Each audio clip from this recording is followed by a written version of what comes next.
You're getting at something so basic that it's almost taken for granted. And I think it's almost this outgrowth of fans will get mad at players. They feel like players owe them something. And they'll say, I pay your salary or we pay your salary. And the media impulse is to fight against that, is to go, that's you. How dare you? Don't do that. We are on the side. It's this strange thing where that's the crutch. That's where the argument starts, right? That statement is an uncomfortable statement, even though once you peel the layer back, you're like, well, he's kind of got a point. Yeah. It's like you, individual guy, are just one of millions. You are not paying the salary of this athlete that you're disappointed in.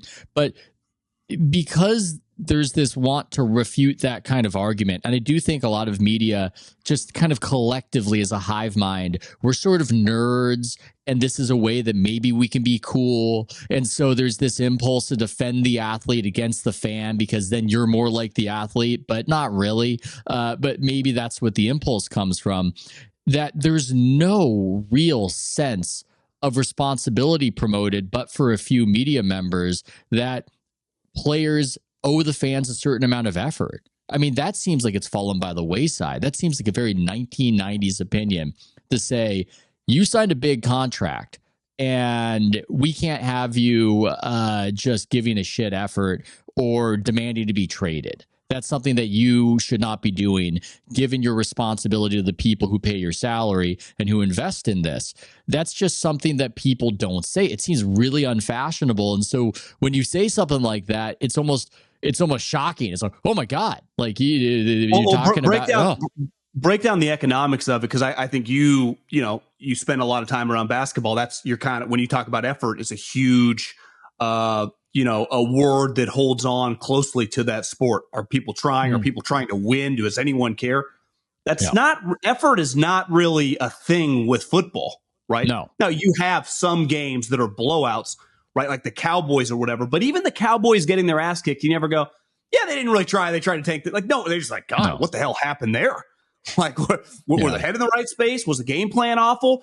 And even till week 18 with some of these teams that were, Belichick trying hard in week 18, clearly he kind of knows he's getting fired. And his team is down 9-3 against the Jets in the second half of and what does it get back to? The economics, the guarantee contracts.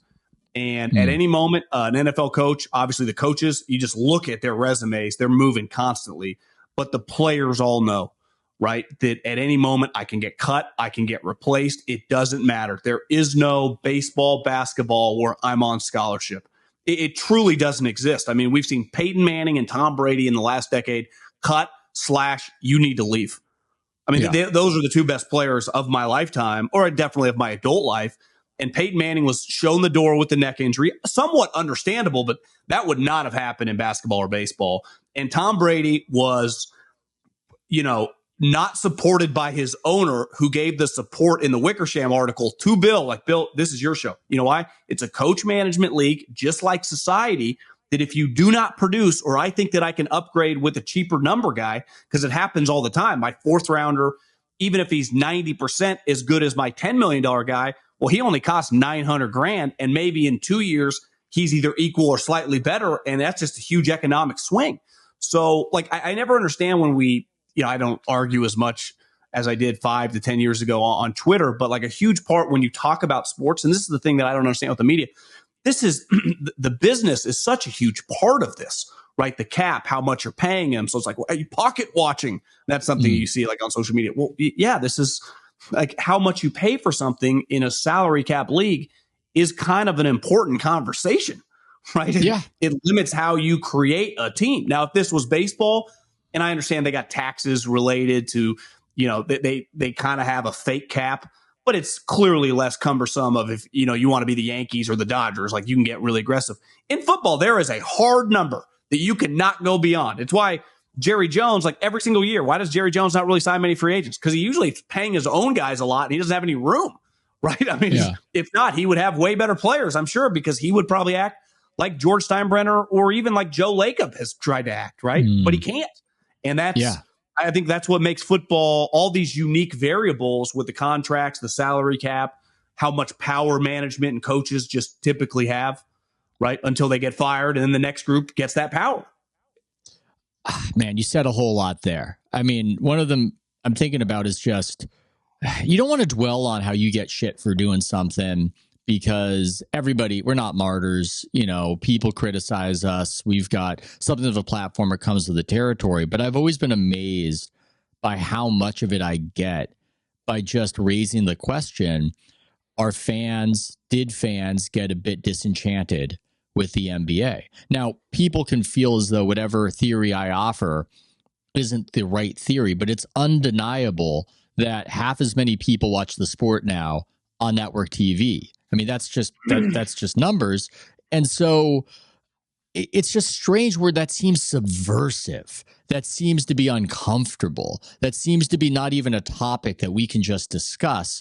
And to what you're saying, it's like the topic of fan interest and needing to placate the fans in an NBA perspective is a no-no, that's subversive. It's so strange. I'll offer a theory, which is it might be downstream in part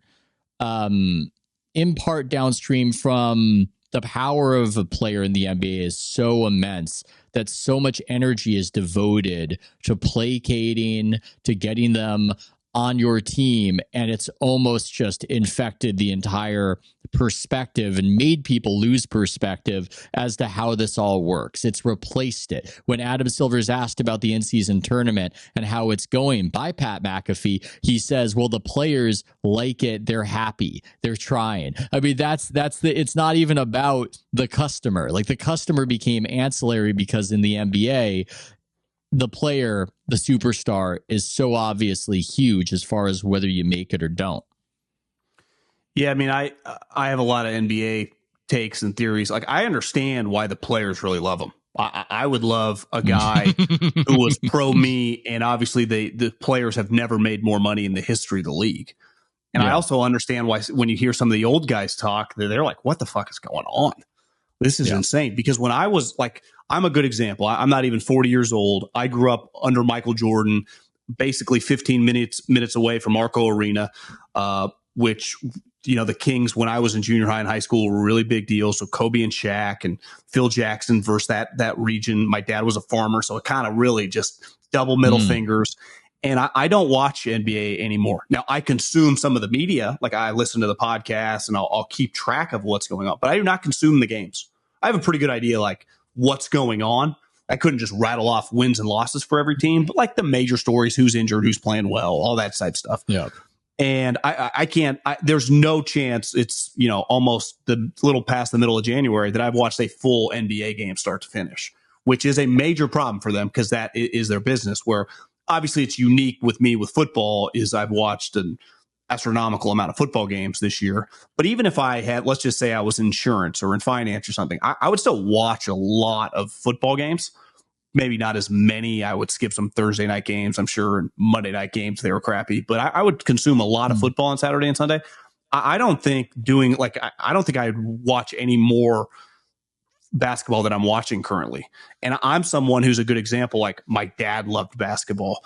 I used to go to basketball camp as a kid. He used to tell this story when I went to UC Davis basketball camp. Steve Kerr was friends with the coach, Bob Williams, and came in boat shoes and hit like 50 straight threes. And we were all as kids. I don't remember this, but like, and I played it up until 8th grade. I've watched it my entire life. And it just, I don't know what about it doesn't resonate with me anymore. And I think the tanking, the effort, I've never cared how much money people make or whatever. I think Adam Silver is a good example of like, if you follow just business, if it was a Fortune 500 company and you lost half your consumers in a period of time and you were staring down a new contract, which literally pays for the league, and it was looking pretty dark. It wasn't a positive time. Yeah. I would, what percentage of CEOs would survive that? A small percentage? Very few. Very few. Very few. And you sent me the text yesterday about the NFL that overall television in this country is down, right? Yeah. Which makes sense. We have spread out things. We have way more options to consume. Obviously, our phone plays a big role in that. Yet the NFL is up, and they benefit from, gambling. Like, you could try to force people to gamble in, baseball and basketball. They're just never going to do it like the NFL. And that's been the case for 50 years. But there's an urgency level to the sport that just the other teams or the other leagues with their excess inventory can't duplicate. But there's another thing, like you can't, and clearly the NBA pushed back about players playing. Like, I don't know if you saw that viral video about the person going to see Steph. Who knows? People make it up or not. But I do know countless people who have taken their kid, their young son, who's somewhere between 6 and 10, to see either Steph Curry or LeBron James in the Sacramento area or even to Golden State over the period. I don't even blame necessarily the players. It's a league-wide problem, but they did not play. Like, and that is something you never forget, because most media, and this is the other thing they don't know, how much these tickets cost. Even if you have money and are successful, like, it's like, damn, I'm paying this. Like, it's a lot of money to go to a game for not, you ain't sitting, next to Joe Lacob for $1,000.